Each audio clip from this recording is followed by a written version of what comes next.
Paranormal Insights, we're going to take a look at fairies, elves, and leprechauns. And we have a question from Ildiko wanting to know if her current love is also the love of her future. And a special interview with Jeffery Gonzales from the Sanger Paranormal Society.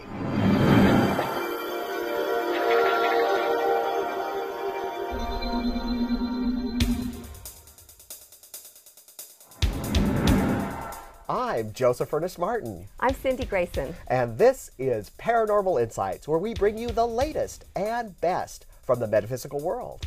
Here we give you real tools and insights to your questions as we bring you answers from beyond the ordinary.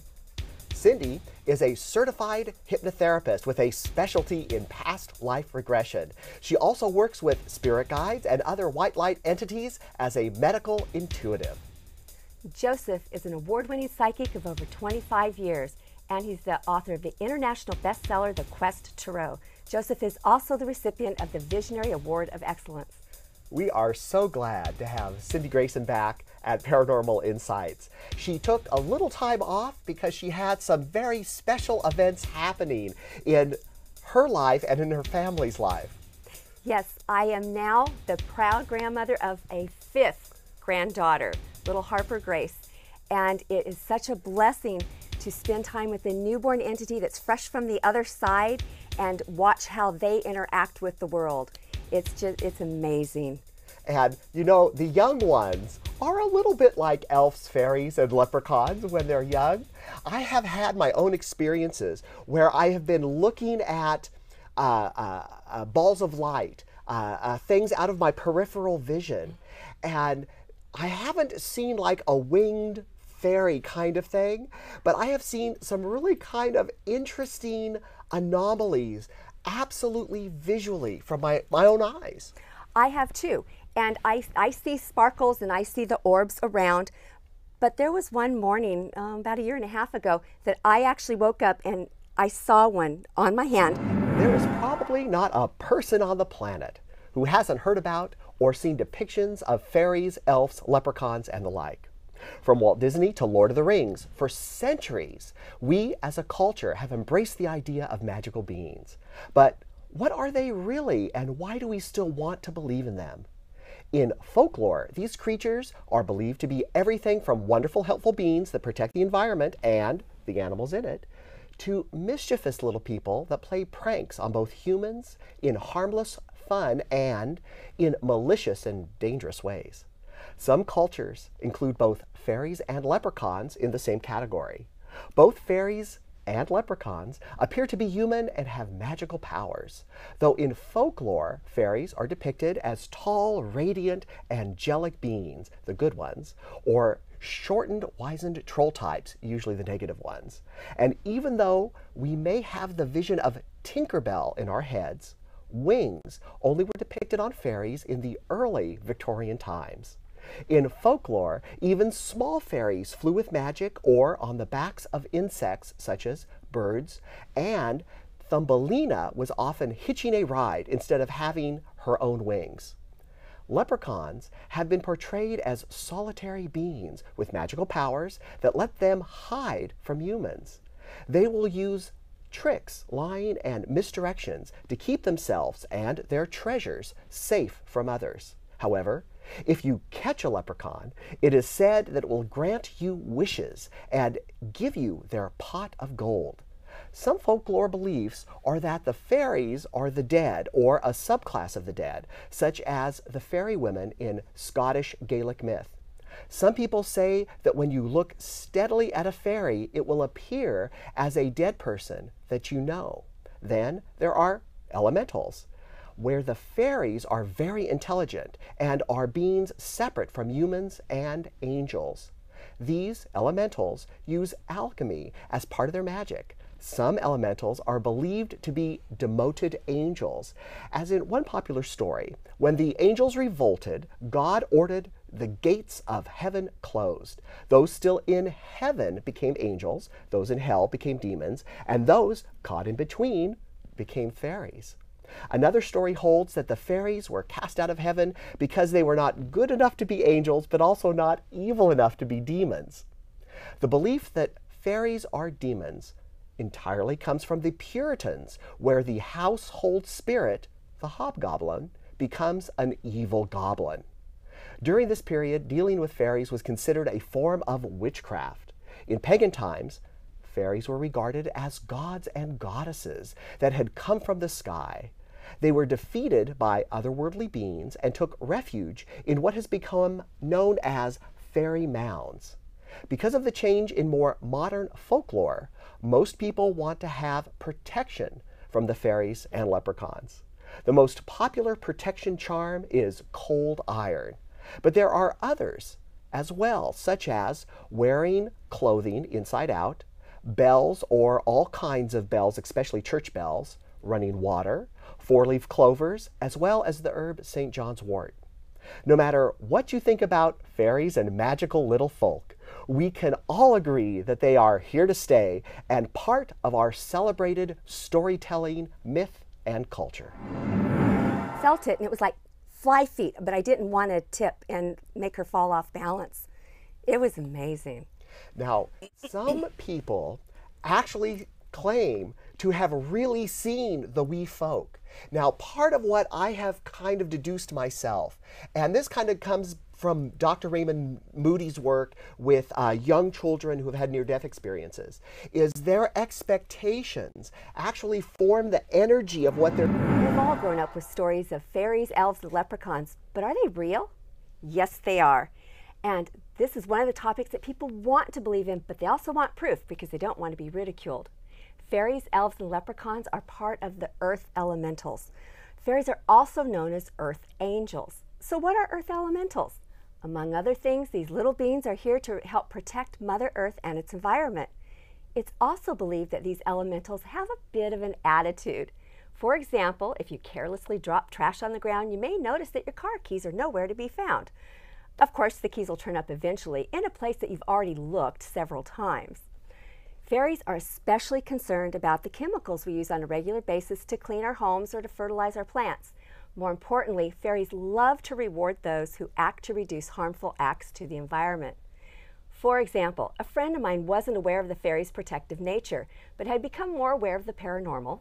This friend was starting a craft project. She decided to spray paint some objects on her bare grass. Well, a large area of grass ended up being painted just as much as the craft items. Within 24 hours, she lost almost $300 in cash. The cash had been placed in her purse while she was in her vehicle in her own garage. The cash just disappeared. She was in a true panic. She and her husband looked all over the garage, the house, emptied her purse, found nothing. She then called me wanting to know how to use magic to find her money. I told her it sounded like she might have irritated the fairies. So I asked her if she had done anything that might upset them. After a few moments, she remembered spray painting the grass. She then apologized to the fairies and to God. With the help of some divining rods, she immediately found the money in her purse. All of it. Mind you, they had been through her purse several times. If you feel motivated to do so, try picking up trash on the ground or switching to eco-friendly cleaning products. Just a little at a time is fine. If you pay attention, you might notice that when you do these things, your plants produce more vibrant flowers, or the daily events seem to go smoother for you in your just everyday life. Earth elementals are not God and should not be prayed to, but they are like God's emissaries to Earth and need to be treated with respect, as does the Earth itself. Here's another example of how you can honor the Earth elementals. I was visiting my 2 granddaughters, and they wanted to feed the fairies. Fairies love chocolate and they love shiny things. So after dinner, we scattered a bag of tiny dark chocolate chips in one area of the lawn. And we also scattered hundreds of pieces of tiny little foil in the same area. We could see the reflection of the foil everywhere, and if we looked, we could even see the chocolate. There was no wind or rain during the night. It was a summer evening. Early the next morning, we all went out to see what was left of the chocolate and the foil. We walked all around the area and only counted 5 pieces of foil. There were hundreds, and we didn't see any chocolate. The girls were so happy to have helped the fairies and fed them. You too can make a difference with the elementals. Expectations may actually be. So if you expect to see a fairy with actual wings, then you will actually see wings because the energy changes to match your idea of what that reality actually is. That's true, and that's proven by quantum physicists. What you think, you create, and so they are working with us to help expose themselves to us. And if you, playing with my little granddaughter, if you watch, they see far more than we see. And you will see her, she'll look at my eyes, then she'll look at somebody or something up here, up here, up here, back to me. And it's fantastic because I know she sees.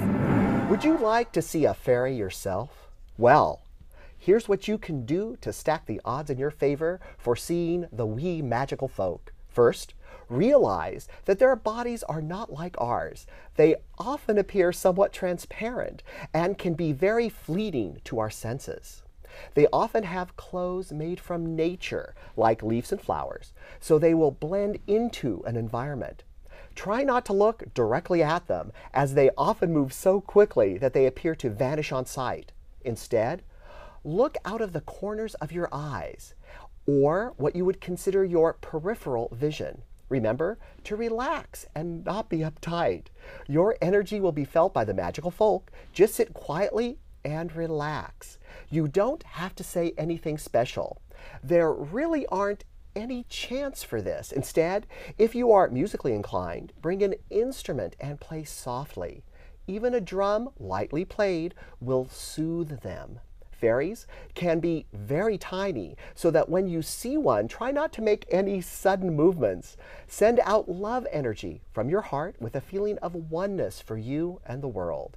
Remember that fairies are skittish. You'll have to build trust over time to be able to see them. And when you do, be thankful and gracious. After all, it's their world that we're living in. That energy that we don't normally see ourselves, but that we actually can see if we just really relax our mind a whole bunch. You know, one of the things that I actually will do if I want to see spirits or fairies or elves is I'll turn my head away from the place that I'm actually looking to let my peripheral vision get more of that information. Because, you know, the optic nerve right at the back of our eye is wired so directly into our brain that our brain will often edit what we actually see energetically to fit our worldview of reality. Now, leprechauns are kind of an interesting breed because some people say they will give you their pot of gold or they will grant you wishes. And that's a really big bonus when you're going to see these entities in real life.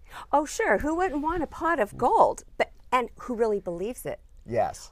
What you think, you create. So important. Not only is it important for these entities to have a way into our world and for us to accept them, but it actually is very enriching in our own lives. These entities really have a love of the earth and a love of the people on the earth, the planet, the grass, the trees, the streams. And when we treat the earth well, we're treating them well. Now, whether you believe that these entities, these energies, are actual beings themselves or an aspect of Mother Earth herself speaking to us in a way we can understand, we can agree just generally from all the myths and legends that most of these magical wee folk actually have our best interests at heart. They do, and you'll find that if you go out and you garden and you beautify the outdoor area and you pick up the trash, you feel the energy change. You feel good. It lightens your vibration, and when your vibration is higher, you resonate with other realms around you that aren't normally seen by the naked eye. And the things that you don't see with your naked eye are sometimes the most important things ever. Would you like to actually learn how to see fairies? It's important to know that we see more energies when we're not looking directly at them. First, you need to be outdoors. In your mind, ask which flowering plant you should go to for help. Then listen to the first thought that is given to you. You might wonder if you just made that up, and please know that if it was your intent to ask, then you were given an answer. Please embrace that answer. Once you find the flowering plant, stand a few feet away from it. Allow your thoughts to focus on the entire plant, similar to a meditation. Take a few deep cleansing breaths. Let your focus relax. When we focus, each of our eyes look specifically at one item, which means that view of that focal point in the middle. When we allow our vision to soften and relax, our eyes look straight ahead, almost like double vision. When you're at this point, this is where you can see things, and it is so critical that you don't try. Just allow. When you try, you will get in your own way. In your mind, ask the fairies to reveal themselves to you. Enjoy the quietness of the meditation. The act of relaxing serves to actually raise our vibration. Raising our vibration is just like finding a radio station. And when you find the right frequency, you'll become aware of all sorts of things. When your vibration is higher, your energy becomes more aligned with the energy of the fairy realm. The fairies may reveal themselves as twinkles of white light, or they may be elongated light images. They may even reveal themselves as colorful little orbs just nestled comfortably within the plant. Some people see the fairies moving from flower to flower. Over time, some people say they hear a melodic sound coming from the fairies. It may take a few weeks of daily practice, but most people who allow and believe will experience the fairies. The most successful people are young children because they've not been taught to ignore what they know to be true. When I first started seeing auras around people and seeing that energy field, it was kind of difficult because I had to wonder, am I losing my eyesight? Am I going crazy? And most people who want to see fairies and elves and leprechauns, they want to see them until they do see them. And then they actually question themselves, did I just go crazy all of a sudden? Or is what I saw actually real? Now, science has said a lot about like fairy rings or a natural formation of mushrooms in nature and all these other things. Yes, that's all true. But there's also this other realm of energy where these entities, these leprechauns, these fairies, these elves, actually have a way to exist and interact with us in the real world. And if we just take a moment to listen, I believe they will give us the messages we need. Absolutely. And we talk ourselves out of what we actually see. How many people have seen images out of their peripheral vision and they rationalize it away? We do this in every aspect of our life. So if we can learn to accept what it is that we've seen and say thank you instead of questioning it, we're going to be so much farther off. And okay, I have to say something. There was a large blue orb behind you as you were talking about the fairies just a moment ago. Well, there you go. They appear, the lights of the fairies. Now, it's probably hard for you to see at home with the studio lights as bright as they are. Cindy and I both have been practicing for years in meditation and being open and being open to seeing these kinds of things. And she's one of the sanest people I know. So, if she says she sees something, she really does. When you want to see these things, these entities, these elves, these fairies, you actually can. It's not beyond what you can actually do. This is part of the human experience. It's part of our experience. And it's something that you can actually do yourself in your real life. And honestly, I think it makes your life richer and more happy. And now we're very lucky to have Jeffery Gonzales from the Sanger Paranormal Society.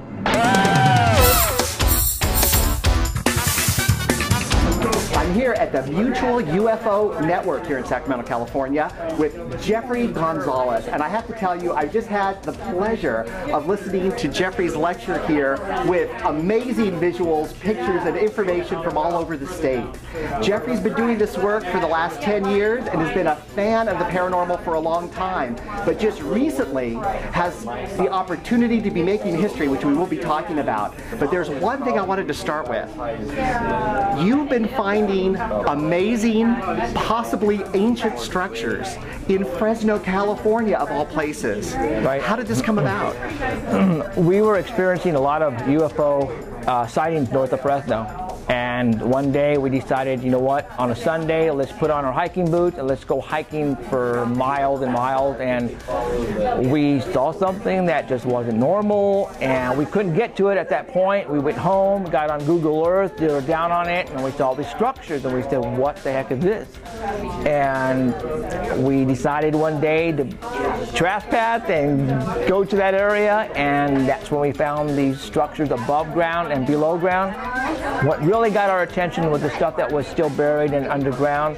I contacted the archaeology department out of Sacramento, Historical Society of Fresno State. Nobody had any clue what these things were, but the people in Sacramento told me they looked like Inca Mayan type of structures. He said I should contact universities in Mexico, and that's when I knew we had something. Well, Jeffrey's been showing pictures of what he's been finding, and these aren't like a foundation of a house.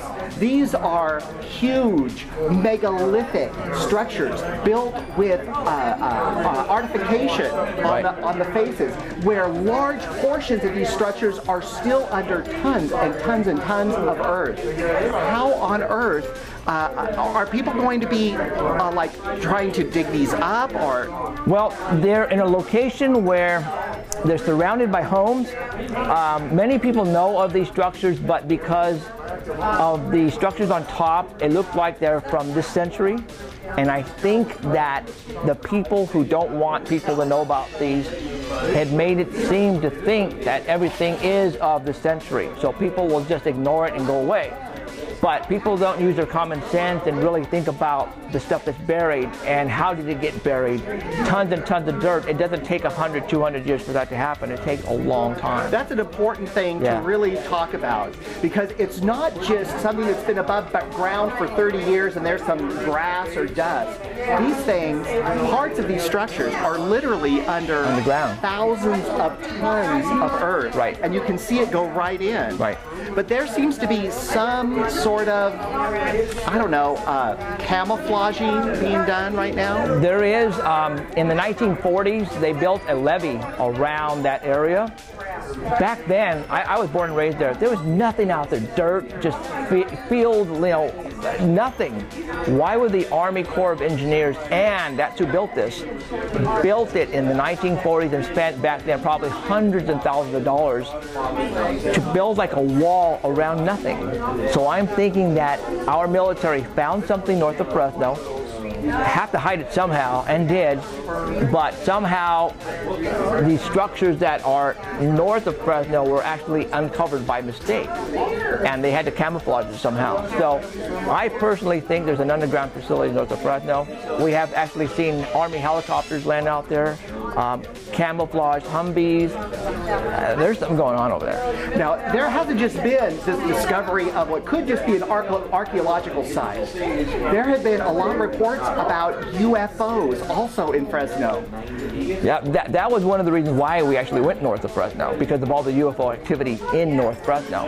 And we were wondering why so much UFO activity in this area, and that's what leads us to these ancient ruins. But then you got to think about the ruins in Mexico, the ruins in Peru.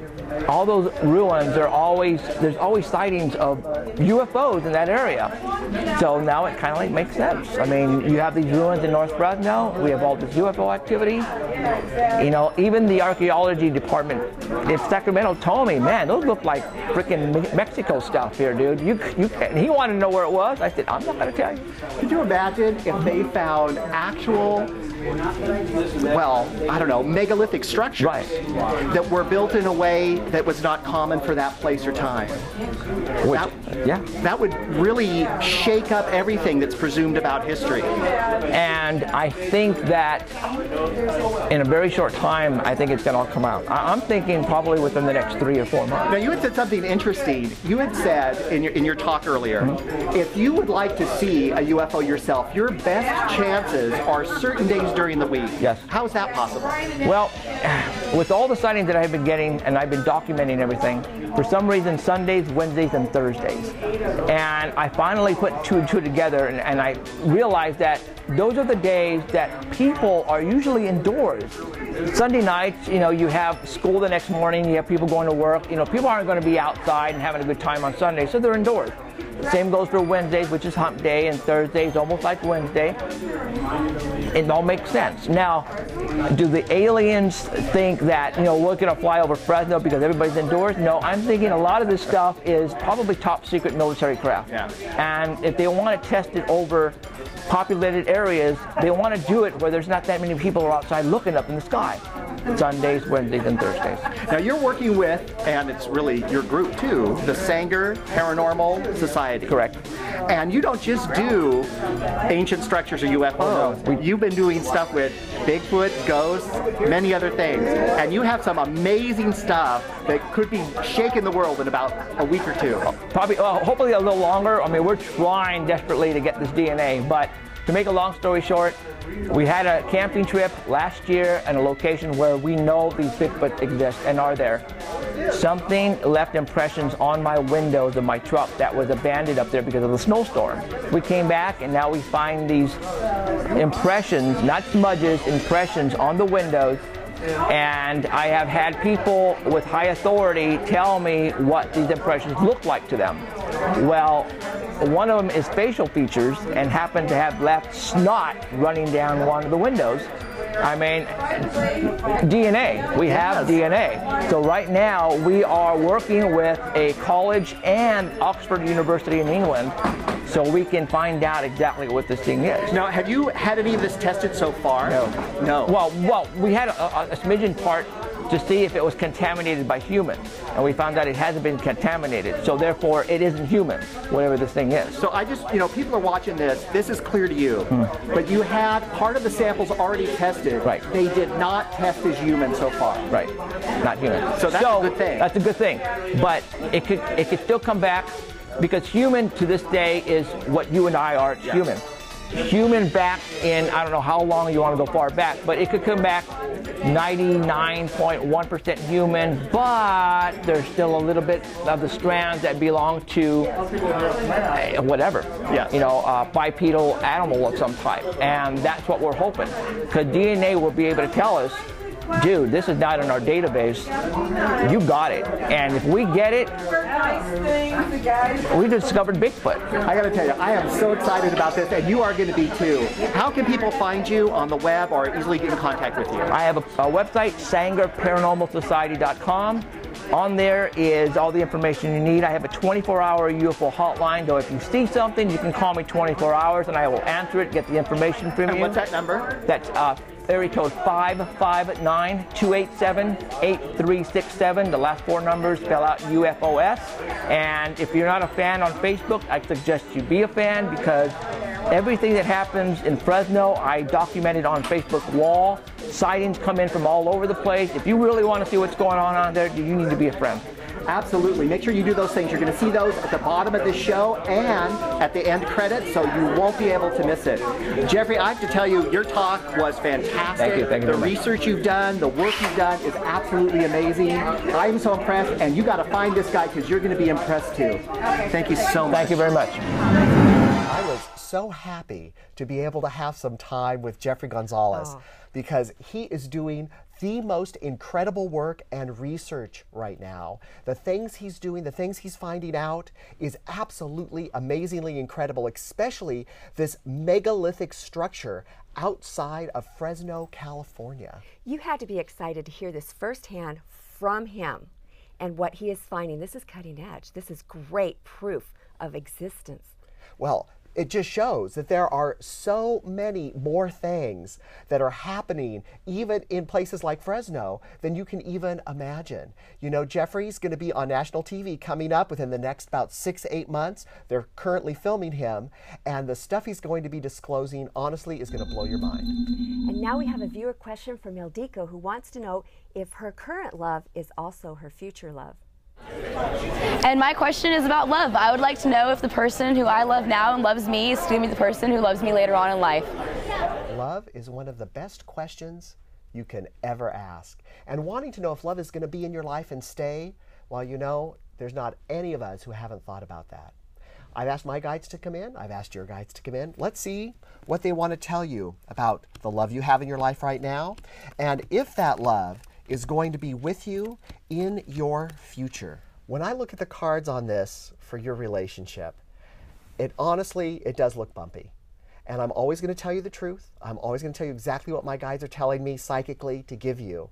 And it wouldn't do you a service if I just said puppy dogs and rainbows. But what I do need to tell you is that this relationship to me looks kind of bumpy. It looks like it's going to go through many forms and gyrations. To me, it looks like you're going to be reinventing this relationship as you go along. Does that mean it's bad? No, it doesn't mean it's bad at all.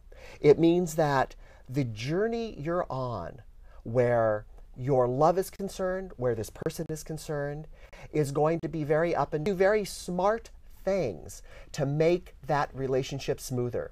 You know, one of the best books on relationships I would recommend completely for you is John Gottman, The Relationship Cure. He's considered one of the best relationship experts on the planet today. He's absolutely wonderful. Now, with that said, I have to tell you that there looks like there is mystery, even misdirection. There isn't a lot of disclosure yet within this relationship for you. So I'm going to tell you, both of you need to be much more honest, much more connected with each other, much more communicative with each other. You need to really, really have this down in a way that's going to be not only helpful, but disclosive to each other in an honest way. I think both of you actually are not disclosing enough to each other yet where this relationship is concerned. To me, when I look at this, you really need much more interaction, honesty, and talking to each other for this to work in a very smooth way. Currently, I would tell you that there still is hope for this as long as you both are willing to work at the relationship. And I honestly mean put the relationship first in the #1 position, above money, above career, above family. I would want both of you to decide that you, or your partner, are both in the #1 position for each other. That you are the most important element in each other's life first, above everything else. If you can do that, that's going to smooth out the bumps as I see it for you. And it's going to create the kind of love interaction in this relationship that's going to be good for you. I want you to know, hands down, that I have hope for this relationship as long as both of you are willing to work at what this is and work at loving each other in a full, big, and beautiful way. I want you to know this isn't a bad set of cards, but this set of cards would tell you that the effort applied into this for you is going to bring the love you seek and the longevity in love you seek if you're willing to do the work. Good luck to both of you. My guides are telling me that you already know that answer. You have doubt. You need to listen to your inner voice of why you have the doubt. You want to hear that your doubt is unfounded, but you know that it's accurate. However, you need to acknowledge the doubt and determine if it's a deal breaker or possibly a non-starter. This might be a desire to be in a deeper relationship rather than just a current love situation. It would do you well to be more energetically grounded. An easy way to do this is go outside. Put your bare feet in the dirt or the grass. Allow the earth's energy to renew your body and spirit. You spend way too much time on what if and contemplating changing who you are to make yourself appear more desirable and compatible. Stop. Be who you are. Any changes that you make should be for self-betterment, not to please someone else. Questions about love are always so touchy because we feel them so deeply. They affect us so emotionally. They're such a huge component of our life. And actually, I felt a little bit nervous in even doing the reading because of all the bumps in the road that I kept seeing for this couple. I know, and what I have found is when we are asked questions about future, and it has to do with love and relationships, when someone feels compelled to ask, they know, they can articulate what's not right in the relationship right now. They know there are issues and bumps going on currently, and they want to be assured that everything's going to be okay in the future and that they can ride them out. Well, I do think that they can actually ride out this, this bumpiness. But it's going to take some knowledge, some intelligence, and some work. But that doesn't mean you can't have it. You know, my teachers always said, you can have anything you want if you're willing to do the work to make it happen, regardless of prediction, regardless of astrology or anything else. So if you're willing to do the work, it's willing to happen. Yeah. We want to answer your questions and address your topics. If you have questions you want answered, let us know. If you have topics you want us to look into, we're easy to find. You can find me at questtarot.com or email me at joseph@questtarot.com. questtarot.com. You can find me at cgraysonhypnosis.com or email me at cindy@cgraysonhypnosis.com. You can watch this program on Comcast Channel 17 in the Sacramento area, see more at accesssacramento.org, and on Comcast Channels 23, 28, and 29 in the San Francisco Bay Area, as well as AT&T U-verse in the state of California, Saturday evenings at 7:30 and Sunday mornings at 10 a.m. Also check out betv.org and more channel listings at attservices.net.